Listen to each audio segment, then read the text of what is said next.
Buongiorno, benvenuti al quarto d'ora che anticipa il telegiornale delle 13:20. Quest'oggi è in nostra compagnia il dottor Arrigo De Paoli, è corretto il nome, che è il difensore civico regionale, con il quale parleremo del ruolo, del compito del difensore civico, ma anche e per certi aspetti soprattutto di come il difensore civico è percepito, quanto è conosciuto, quanto soprattutto sono conosciuti gli ambiti di lavoro del difensore civico. Intanto mi sembra che lei si stia avviando, dottor De Paoli, ai 5 anni di... Sì, li ho già superati. Ah, già superati. Sono in proroga, vedremo. L'Italia è il paese delle proroghe, per dire la verità. Sì, beh, non c'è nulla di più definitivo che il provvisorio. Certo. Senta, dottor De Paoli, allora, partiamo dalla cosa più utile, e che è appunto che cos'è il difensore civico. Sì, diciamo quello che fa innanzitutto. Dunque, il difensore civico è più facile dire quello che non è, perché non è un avvocato, non è un mediatore, non è un giudice di pace o conciliatore, è un ponte fra il cittadino, la persona diciamo, e la pubblica amministrazione.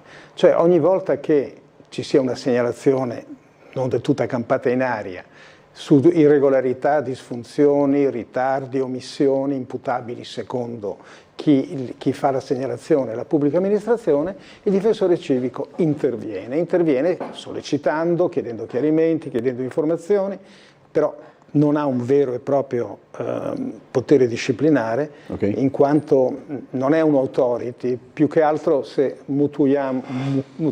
prendiamo a prestito una delle solite espressioni inglesi, fa da moral suasion, cioè fra pressione morale, ecco, in questo caso. E come quella figura, mi perdoni se la interrompo, dell'ombudsman? Sì, è praticamente l'ombudsman. E ha capacità... Anzi, chiedo scusa, ombudsman perché dovrebbe essere norvegese o qualcosa del genere. È norvegese, giusto. E dà, come si chiama?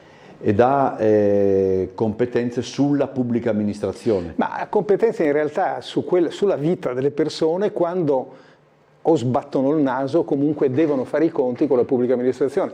Sappiamo benissimo che la pubblica amministrazione è dappertutto, quindi per dire le materie sono la sanità, l'ambiente, la viabilità, l'INPS, cioè l'INPS non è una materia, cioè le materie pensioni, diciamo, sì, dicevo gli possibili inquinamenti, i trasporti pubblici, i rifiuti, insomma una giaculatoria di materie in cui il difensore civico può far sentire la sua voce, se possibile, può aiutare ad ovviare ad alcune defaillance, alcune mancanze della pubblica amministrazione. Ora, qual è questa pubblica amministrazione?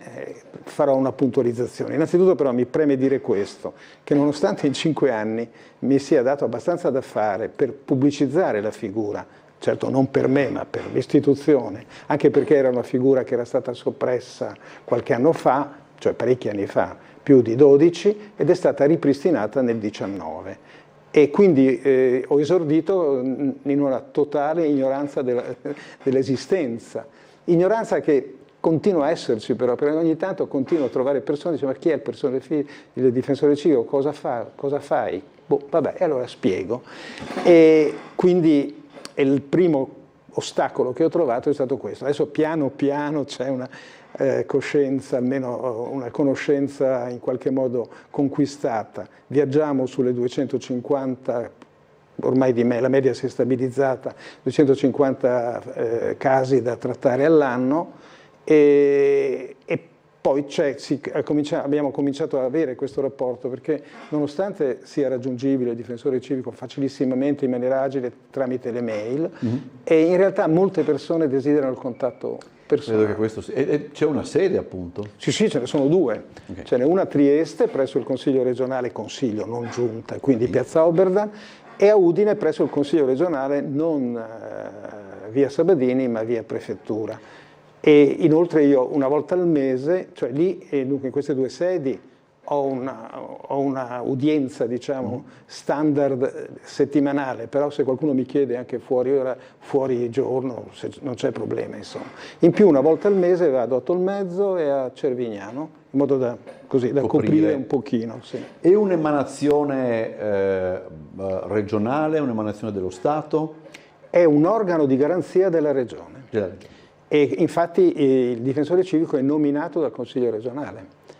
Naturalmente bisogna presentare delle candidature, avere un certo background e purtroppo io un'esperienza lunga ce l'ho dietro le spalle e sono stato eletto dal Consiglio regionale 5 anni fa ormai. Oltretutto credo che non abbia giovato alle questioni di conoscenza del lavoro e della figura anche il fatto che a un anno dal suo insediamento è scoppiata la pandemia, quindi anche se mi pare di capire che, e questo non significa niente, ma è giusto per collegarmi alla domanda successiva, uno degli ambiti in cui il difensore civico molto ha dovuto lavorare, molto ha dovuto intervenire, riguarda proprio la sanità. Beh sì, innanzitutto perché la sanità è un valore importantissimo nostro, insomma, di cui ogni cittadino credo che ci tenga particolarmente. Per quanto riguarda l'emergenza del Covid, il grande lavoro e il grande pregiudizio era molte persone si lamentavano che dopo essere incappate nel Covid, aver perso in pratica il, come si chiamava, Green Pass, per fortuna che si comincia a non ricordare sì. il Green Pass, poi pur essendo bello, tranquillo e sano, scontava il ritardo nella riproposizione del Green Pass. Poi c'era il problema delle visite, erano momenti molto tristi, poi pensando soprattutto alle persone anziane che non avevano più contatti, ricoverate nelle case di cura. Non è stato un bel momento. No. Adesso il problema si sta spostando sui ritardi delle visite specialistiche e accertamenti diagnostici e poi sui mancati rimborsi laddove la pubblica sanità non sia in grado di rispettare, allora è previsto un rimborso per chi si può abilitato a rivolgersi a strutture private. C'è stato qualche problema, con piacere posso dire che comincia a vedersi un po' la risoluzione e questo non può che far piacere perché il difensore civico sarebbe anche garante della salute.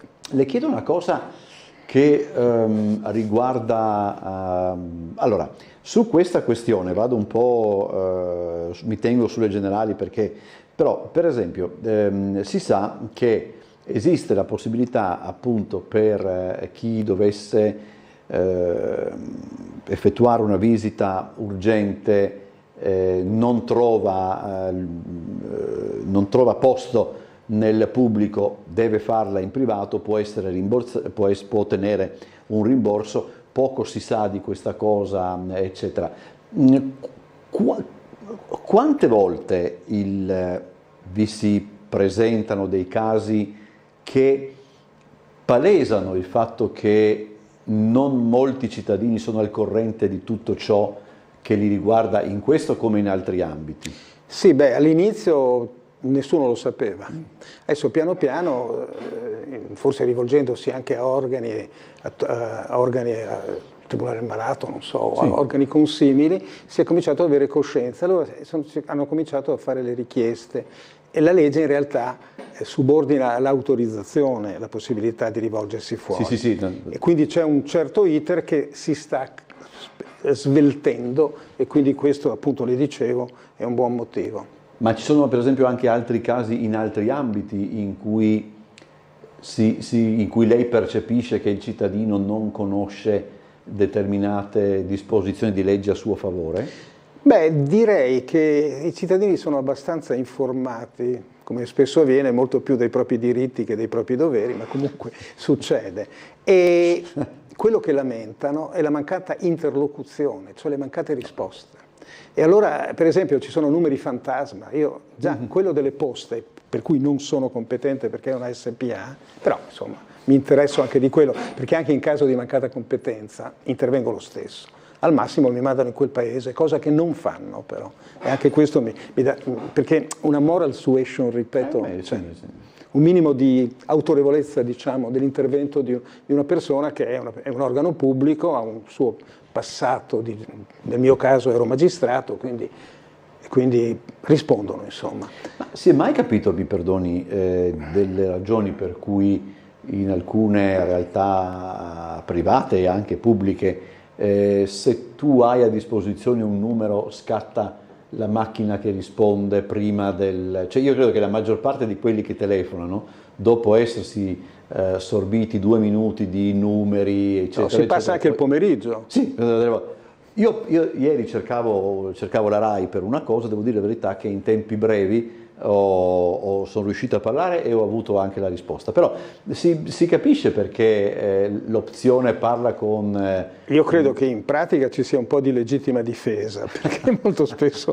E poi in parte c'è anche la carenza molto spesso nelle realtà, per esempio, dei comuni piccoli. Io veramente ho una pena, posso dire dei comuni perché è un altro punto in cui tengo molto, sì. In quanto io ho l'interlocuzione nei confronti di tutti gli organi regionali, delle ASL ovviamente, delle case di riposo, nei confronti anche degli organi statali periferici in questioni non di ordine pubblico, cioè per esempio questura, prefettura, passaporti, permessi di soggiorno, posso intervenire.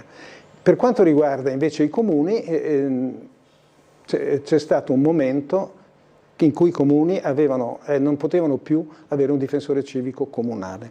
Allora è stato abolito il difensore civico comunale, però nel tempo stesso si è consentito di estendere le funzioni, l'attività del difensore civico regionale a quello comunale con la sottoscrizione di apposite convenzioni. Io ho sottoscritto 30 convenzioni, 128 però mi pare siano i comuni, un po' tanti, anche se alcuni sono piccolissimi. 30 convenzioni con praticamente quasi tutte le realtà importanti, cioè cito Udine, Gorizia, Pordenone, Monfalcone, Cividale, San Daniele, Cervignano, Tolmezzo, e mi fermo qua perché altrimenti... Trieste no, però devo dire che mi rispondono lo stesso. Non capisco perché no, ma è successo. Però in pratica mi rispondono lo stesso. Il problema però secondo me, io mi sto facendo parte attiva per sensibilizzare il Consiglio regionale, secondo me sarebbe giusto, opportuno quantomeno, estendere per legge la competenza del difensore civico a tutti i comuni senza necessità di correre dietro, perché nessuno mi si è presentato, sono stato sempre io a bussare, vabbè. Come giudice non ero abituato, ma insomma bisogna cambiato mestiere. E questo ha anche un fondamento secondo me, perché così si eliminano 2 disuguaglianze. La prima è la diseguaglianza relativa al fatto come mai io posso rivolgermi, non so, alla ASL e al comune dove abito no, se non c'è convenzione. La seconda, come mai io che abito in un comune senza convenzione non posso e chi abita in un comune con convenzione può. Quindi sono 2 diseguaglianze che secondo me vanno eliminate. Mi tolgo una curiosità, tra le problematiche di cui lei si occupa, eccetera, immagino che ci saranno anche parecchie collegate alla burocrazia. È quella che si lamenta essere lentezza della burocrazia. Perché? Allora, ci sono dei paesi dove, questo lo so, la macchina burocratica è abbastanza imponente, come la Francia ad esempio, però lì la burocrazia funziona. E anche in Austria le licenze le danno in poco tempo. Perché da noi? Dove si impantana il tutto? Nel bizantinismo delle norme, perché dunque noi abbiamo un'Europa che produce norme asfittiche, bene, noi le peggioriamo. Quando siamo tenuti a dare esecuzione, non so, a una direttiva europea, noi riusciamo a complicare il complicato, mentre altrove per mentalità semplificano. Tra l'altro c'è un problema anche, se crede, di lingua, nel senso che l'italiano è una lingua dove l'avversativa, ovvero, può essere letta in 2 modi completamente diversi e quindi questo può... Sì, ma c'è una mentalità burocratica che si sta modernizzando, ma almeno fino a qualche anno fa tendeva anche a giustificare se stessa e questo è veramente un pregiudizio notevole. Anche lì ci si sta modernizzando. Quali sono, secondo lei, abbiamo ancora meno di un minuto, diciamo così, i problemi che possono essere risolti con più facilità, con più velocità, tra quelli di cui lei si occupa? Con più velocità le segnalazioni sui ritardi, perché sui ritardi si può agire, no? Sottolineando, non deve essere però un piacere che si fa a una persona, è un intervento che tende a snellire un servizio a favore di tutti, non soltanto di questi.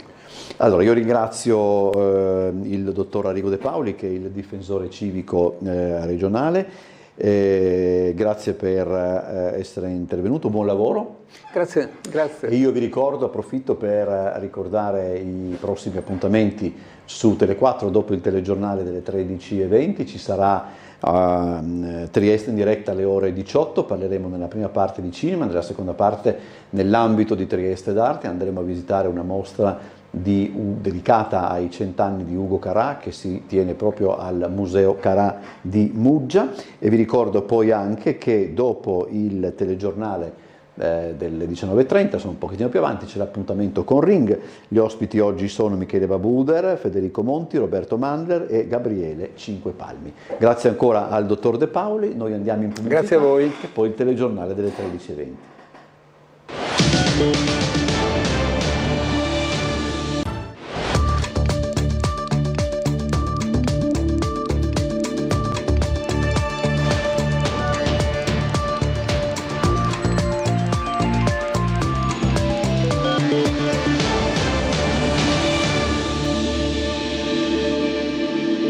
Buongiorno telespettatori di Tele4, benvenuti a questa edizione del nostro telegiornale che si apre ancora una volta con il maltempo. Ci sono le immagini che vedete in diretta dalla nostra terrazza che vi documentano la situazione, una situazione che ha visto questa mattina un alternarsi anche di parziali schiarite, poi poco fa è tornata di nuovo prepotentemente la pioggia che già questa notte aveva fatto temere ripercussioni pesanti, poi in realtà la bomba d'acqua che si è abbattuta su Trieste per poco più di una ventina di minuti fra le 4:15 e le 5:10 di questa mattina non ha avuto grossissime conseguenze, però conseguenze ci sono state. Al momento dunque la situazione è questa, ha ripreso a piovere.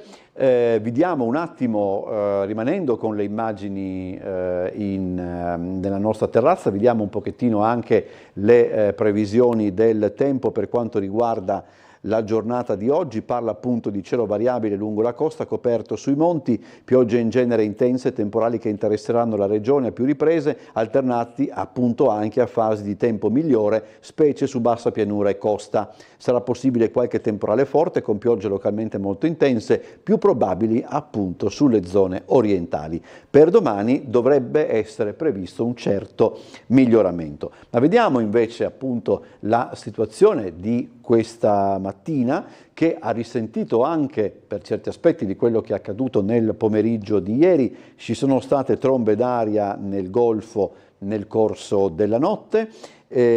Questa ondata di maltempo praticamente interessa la città dalle ultime 24 ore. Vediamo allora il servizio di Marco Stabile.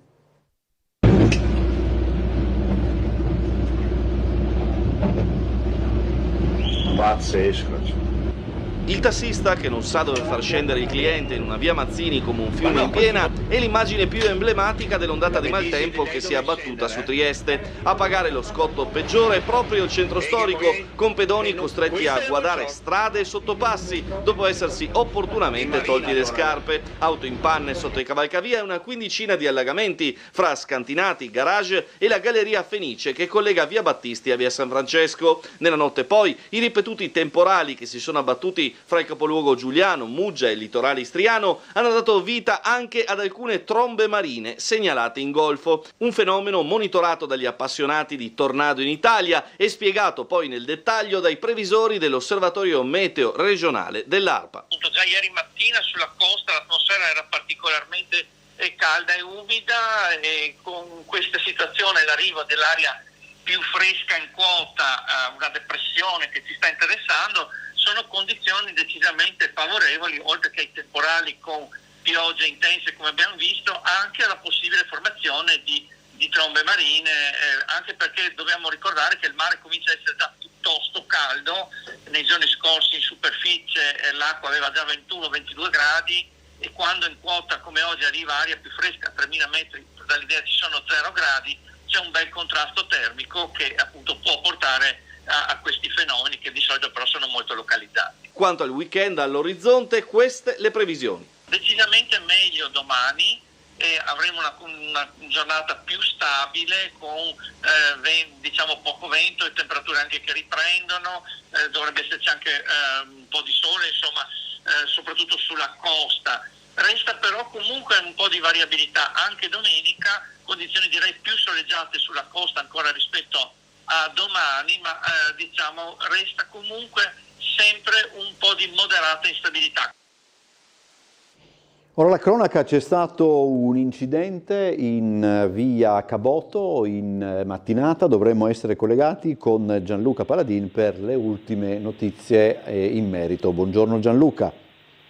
Sì Umberto, una tragedia sfiorata quella di questa notte intorno all'1 in via Caboto. Una donna di 29 anni alla guida della propria auto ha perso il controllo del mezzo ed è finita a impattare contro la ringhiera di una ditta, un impatto davvero violentissimo. Si tratta dello stabilimento Europavimenti. La donna, per cause in corso di accertamento, ha perso il controllo del mezzo, ma si pensa possa essere causato questo sinistro anche dalle condizioni dell'asfalto dopo il che è intercorso anche ovviamente per tutta la notte. L'auto è uscita di strada andando a sfondare la ringhiera, il cancello della ditta e la donna è finita all'ospedale di Cattinara. Per fortuna non è in gravissime condizioni, anche se si evidenziano politraumi in tutto il corpo. Ovviamente lo shock per quanto avvenuto dal pronto soccorso fanno sapere che le ferite sono abbastanza importanti, ma non tali da mettere la donna in pericolo di vita. Traumi agli arti inferiori in diverse parti del corpo, traumi anche alla colonna vertebrale. Ripeto, l'incidente in via Caboto, dove c'è lo stabilimento Europavimenti, praticamente la donna ha sfondato la ringhiera finendo così all'ospedale. Il manto stradale potrebbe aver causato lo slittamento delle ruote sull'asfalto scivoloso, causando proprio il sinistro. Questi gli ultimi aggiornamenti, maggiori e ulteriori aggiornamenti questa sera al telegiornale delle 19:30. Te Umberto. Grazie a Gianluca Paladin. Saranno in 300 in Sella, Vespe e Lambrette a salutare Mario Pecorari in occasione dei funerali fissati per sabato 8 giugno. Il 70enne scomparso a causa di un incidente stradale domenica scorsa aveva rilasciato un'intervista alla nostra emittente in occasione del raduno dei Vespa Club di Trebiciano nell'agosto scorso. Mario, lei è venuto a bordo di che Vespa? Della mia la chiamo Crodi, perché in Triestin crodiga, perché come tutte le crodighe prevedibile, può andare, può non andare, Vespa.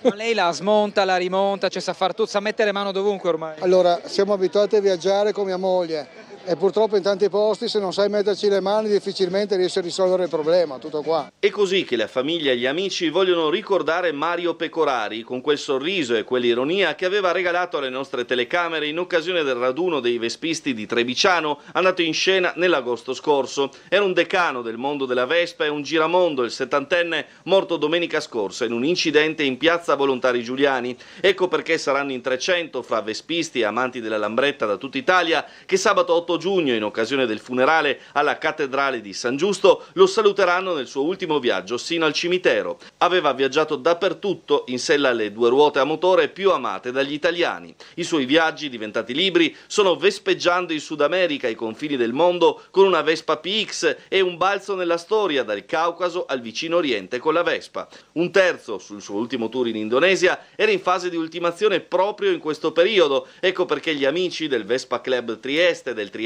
in Lambretta, stanno lavorando alla pubblicazione per poi venderla con ricavato devoluto interamente in beneficenza. Intanto i tanti appassionati, assieme alla moglie con cui aveva aperto il blog Mario e Sandra in viaggio, lo saluteranno con un serpentone in movimento nel suo ultimo viaggio.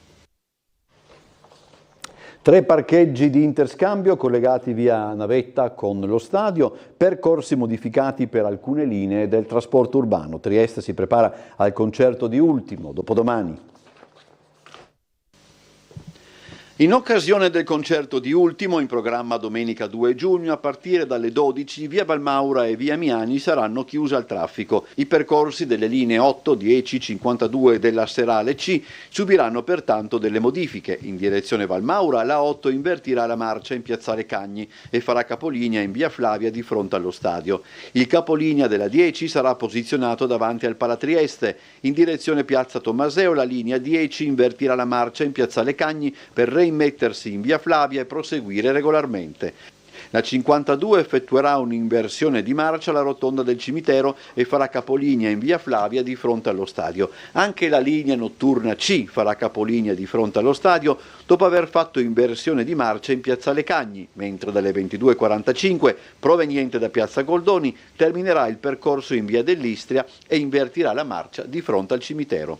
Il Comune poi ha previsto 3 parcheggi di interscambio al Silos, a Montedoro e al supermercato Eurospar di via dell'Istria. Dalle 15:30 e fino a dopo la conclusione del concerto, tali parcheggi saranno collegati con lo stadio da una serie di autobus navetta.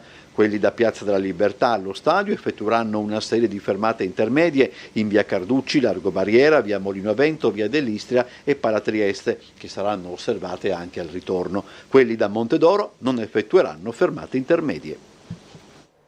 E adesso il collegamento con la sala operativa della Polizia Locale. Ci aspetta l'ispettore Schillani, al quale chiedo subito se ci sono novità per quanto riguarda via Bonomea, che era una delle vie particolarmente attenzionate in seguito anche al maltempo. Buongiorno ispettore.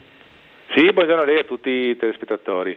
Allora, cominciando dalla sua richiesta, via Bonomea purtroppo in questo momento risulta chiusa. Okay. Abbiamo avuto dei problemi all'altezza del ponte ferroviario, prima per il semaforo, dopo per alcune ringhiere appunto che causa il maltempo si sono ammalaurate. Quindi al momento la via Bonomea risulta chiusa. Verso le ore 13 è iniziato una ditta a effettuare dei lavori manutentivi appunto sul ponte. I lavori dovrebbero proseguire tutto il pomeriggio, speriamo quindi in tardo pomeriggio di poter riaprire l'arteria, quindi ripristinare la circolazione sulla via Bonomea. Al momento sono stati posti divieti sia in largo Zoppo che all'intersezione con la strada nuova per Opicina. Naturalmente siamo sul posto per monitorare la situazione e la viabilità. Quando verrà riaperta rimarrà però ancora in atto il senso unico alternato da semafori nella zona più bassa, anche lì per uno smottamento. Attualmente il traffico è scorrevole, abbiamo solo dei rallentamenti via Giulia 51, intervento di vigili del fuoco con autoscala per la caduta di un cornicione, per fortuna solo danni a cose, non a persone. Per quanto riguarda la mattinata abbiamo avuto i 2 temporali, hanno causato dei piccoli allagamenti, dei tombini, ma nulla paragonabile a ieri. Per quanto riguarda le manifestazioni, per il pomeriggio ribadisco le 2 processioni religiose che saranno quella della parrocchia di Santa Caterina ore 19 via dei Mille San Pasquale Eremo 1000 e quella della parrocchia del Don Bosco alle 19:45 usciranno dalla chiesa in via dell'Istria, scenderanno verso Campo San Giacomo per poi ritornare alla chiesa. Per domani dovrebbe essere una giornata di tregua sia del maltempo che per le manifestazioni e anticipo brevemente che domenica invece sarà una giornata molto piena, non per il maltempo ma per tutte le manifestazioni che sono previste e quindi in città si avrà parecchio da fare in quanto inizieremo la mattina con il cerimoniale della festa della perché il 2 giugno, vero? Sì, esatto, e non solo il 2 giugno, ma abbiamo anche la Corpus Domini, quindi la processione del Corpus Domini, ore 18, partenza da Campo San Giacomo, fino alla Cattedrale di San Giusto con percorrenza con Piazza Vico e dopo la via Capitolina, e il concerto di Ultimo con tutti i divieti e le chiusure che andranno in vigore dalle ore 12 a Scalare della via Valmaura, Palatucci, Flavia Miani, con la chiusura anche della via Flavia dalle 22:30 a fine concerto. E inoltre, giusto per impegnare ancora di più il nostro personale e creare più disordine, avremo anche un corteo che partirà dalle ore 15 da Piazza dell'Europa, percorrerà la via Fabio Severo, Piazza della Marzia Ghega, Libertà e Largo Santos, quindi dovrebbe venire tra le 15 e 19 anche questo corteo. Quindi naturalmente domenica avremo una giornata molto piena, saremo presenti in tutte queste manifestazioni, saremo in forza e cercheremo di fare la viabilità e agevolare il più possibile il traffico. Ma insomma preparatevi allora, dai, perché avrete... Sì, diciamo che tutto il corpo è stato richiamato in servizio, quindi saremo presenti. Avrete il vostro bel da fare. Intanto grazie ispettore, buona giornata e buon lavoro. Grazie anche a lei e a tutti i telespettatori. Cambiamo argomento, nelle scuole primarie torna l'iniziativa Il mio diario, finalizzata all'educazione su legalità e sicurezza. Oggi l'appuntamento all'elementare Ruggero Manna. Il mio diario, appuntamento giunto alla 11ª edizione per avvicinare i ragazzi delle scuole primarie al tema della legalità. L'iniziativa è promossa dai Ministeri dell'Interno e dell'Istruzione col finanziamento del Ministero dell'Economia e delle Finanze. Incontro quest'oggi con i bambini della scuola primaria Ruggero Manna. Con l'occasione sono stati distribuiti i diari a tema sicurezza e legalità ai ragazzi delle quarte e quinte elementari per l'inizio del prossimo anno scolastico. In questo modo cerchiamo di raggiungere e avvicinare i ragazzi delle scuole al mondo della legalità. Quindi il diario ha dei personaggi, sono fumetti, comunque avvicina i ragazzi al nostro mondo, quindi alla conoscenza della Costituzione, della legalità, delle norme.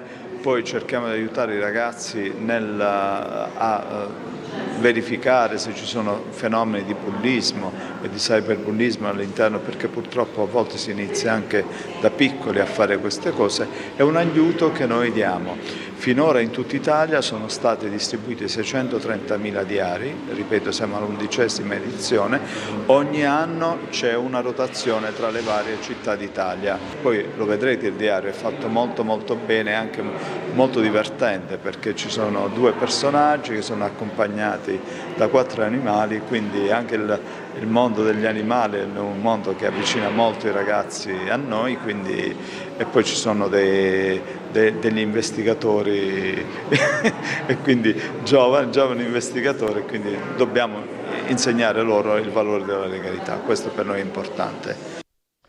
Più di 110.000 visitatori per la mostra su Van Gogh, più di 52.000 per quella su Ligabue. Sono più che positivi i bilanci per le esposizioni al Museo Revoltella. Entrambe chiuderanno a fine giugno.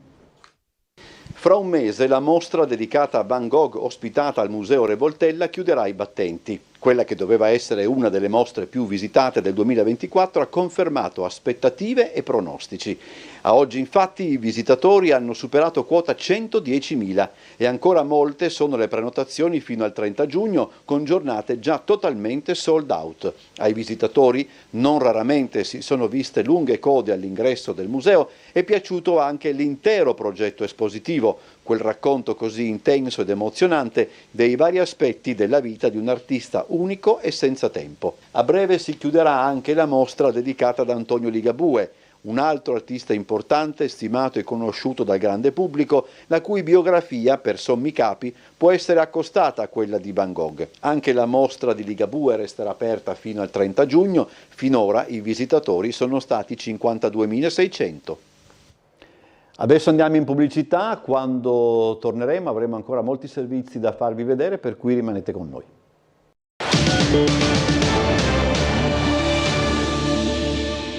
Entriamo in studio, le prime parole da commissario dell'autorità portuale di Trieste e Monfalcone di Vittorio Torbianelli. La nomina del già segretario generale è arrivata ufficialmente con la firma sul decreto da parte del ministro Salvini. Il neocommissario del porto di Trieste e Monfalcone, Vittorio Torbianelli, è già al lavoro nel suo ufficio alla Torre del Lloyd, dove di fatto non ha perso un minuto di tempo nella transizione da segretario generale in carica dal 2021 a numero 1 dello scalo, seppure in veste di traghettatore. L'idea del suo mandato è chiara: avanti con la linea d'Agostino. Continueremo sulla strada intrapresa, il campo è già totalmente definito negli obiettivi e nei tracciati. Si tratta di portare il lavoro quotidiano, che peraltro come segretario generale ogni giorno ormai da 3 anni gestisco, per far andare avanti la macchina e i progetti. Ci sono molti impegni. Evidente anche la priorità operativa del commissario, di cui si occupava già burocraticamente e a livello di pianificazione nel suo precedente incarico: i cantieri e le opere di sviluppo infrastrutturale collegate ai fondi del PNRR. 416 milioni e mezzo di euro, di cui la gran parte destinate a Trieste, Molo Settimo, Terminal Ungherese, stazione di Servola e zona Nughere, e 7 milioni per il porto di Monfalcone. Ma diciamo che i progetti vanno avanti. Credo che in settembre si inaugureranno i lavori veri e propri sulla zona delle Noghere, quindi del Terminal Ungherese. Stiamo concludendo invece tutto il processo approvativo complessivo, quindi la conferenza dei servizi della stazione di Servo, la cui qualche piccolo ritardo c'è stato dovuto, diciamo, proprio ai momenti iniziali, ma sono piccoli e quindi abbiamo fiducia che questo progetto inizi a correre anche lui sul piano concreto, anche perché si collega all'estensione del Molo Ottavo, che è un altro grossissimo progetto che oggi il governo ha deciso in qualche modo di sostenere. A proposito di moli, i lavori al Molo Settimo prodromici, diciamo così, al raddoppio sono praticamente al via, che è, diciamo, uno dei cuori dello scalo nostrano. Il Molo Settimo rimane il terminale contenitori del porto di Trieste, ci sono i progetti nostri, ci sono i progetti loro di allungamento e i cantieri piano piano si stanno avviando verso la partenza. Le sigle sindacali UIL e Nursind hanno proclamato una giornata di sciopero martedì 2 luglio per il personale del Burlo Garofalo. È stato deciso lo sciopero per la mancanza delle risorse a seguito della perequazione regionale dei fondi contrattuali. Abbiamo proclamato lo sciopero di tutti i dipendenti dell'Istituto Burlo Garofalo di Trieste per il giorno 2 luglio 2024. Tutto questo è stato inevitabile perché anche a fronte dell'incontro odierno nel quale abbiamo sperato fino all'ultimo momento in un ravvedimento da parte della direzione aziendale e delle altre sigle sindacali per quello che oramai viene chiamato da tutti i lavoratori l'accordo della vergogna. Un accordo che è stato sottoscritto e presentato dalla direzione aziendale senza la garanzia della copertura economica necessaria per pagare i dipendenti, ma andando ad attingere ancora dalla produttività. Il direttore generale ha fatto dei proclami a mezzo stampa, proclami che però non corrispondono assolutamente alla realtà, in quanto non vi è garanzia economica e oltre a non esserci garanzia economica, quanto proposto dall'azienda va a tagliare già di base una parte delle risorse che, oltre a non essere disponibili, non verranno comunque erogate perché la richiesta è più bassa di quanto è la reale fabbisogno. A questo va aggiunto che anche i richiami in servizio non verranno più pagati da bilancio e quindi questo porterà una ulteriore perdita di 100.000 euro a tutti i lavoratori dell'istituto. Ammonta complessivamente a 550.000 euro lo stanziamento da parte della Fondazione CR Trieste per i bandi di contrasto alla povertà e al disagio. Le domande dovranno arrivare entro il 31 luglio. Sono 2 i bandi promossi dalla Fondazione CR Trieste per contrastare la povertà e la fragilità sociale del territorio per complessivi 550.000 euro. Il bando di contrasto alla povertà, che andrà a favorire interventi e misure in linea con gli obiettivi per lo sviluppo sostenibile dell'Agenda 2030, è destinato ad enti del terzo settore e ad aziende pubbliche di servizi alla persona che operino nel territorio della provincia di Trieste. Potrà contare su uno stanziamento di 300.000 euro. A tali realtà si rivolge anche il bando di contrasto alla fragilità sociale e al disagio giovanile, con 250.000 euro a disposizione, volte alla realizzazione di interventi e misure di contrasto alle fragilità sociali e al disagio giovanile, di tutela dell'infanzia, di cura e assistenza agli anziani e ai disabili e di inclusione socio-lavorativa e integrazione degli immigrati. Anche in questo caso si parte dall'Agenda 2030. Gli interventi per realizzare i quali si intende partecipare ai bandi dovranno essere avviati successivamente alla comunicazione degli esiti del bando, prevista indicativamente a settembre, e concludersi entro il 31 dicembre del 2025.